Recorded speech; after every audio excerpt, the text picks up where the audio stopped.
Welcome back to PSC's Tech Bytes.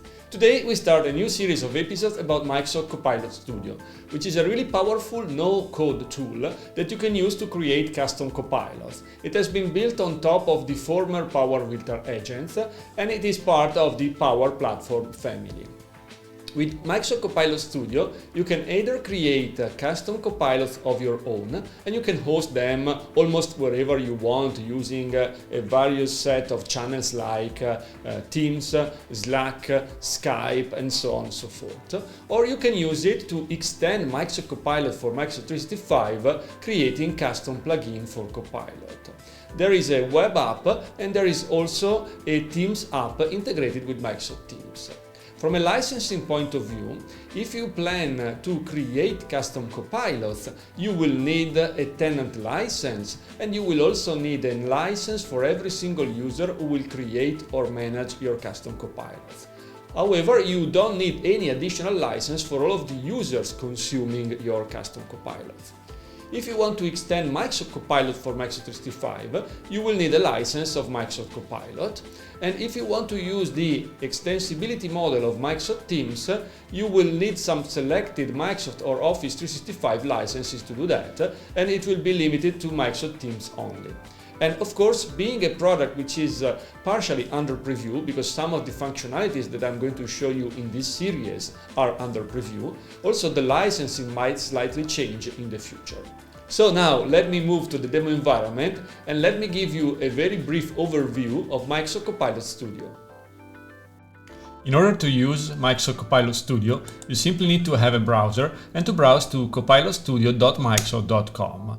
The very first time you will access, you will have to register and to get a trial license, which you can eventually then upgrade into a real license. As you can see from this welcome screen, Power Virtual Agents is now Microsoft Copilot Studio, as I told you.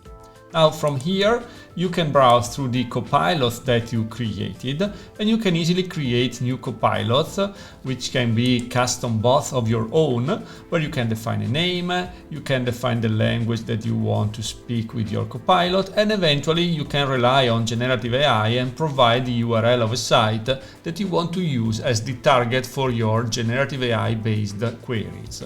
Once you've done that, you will have a copilot ready to go where you can configure a bunch of topics.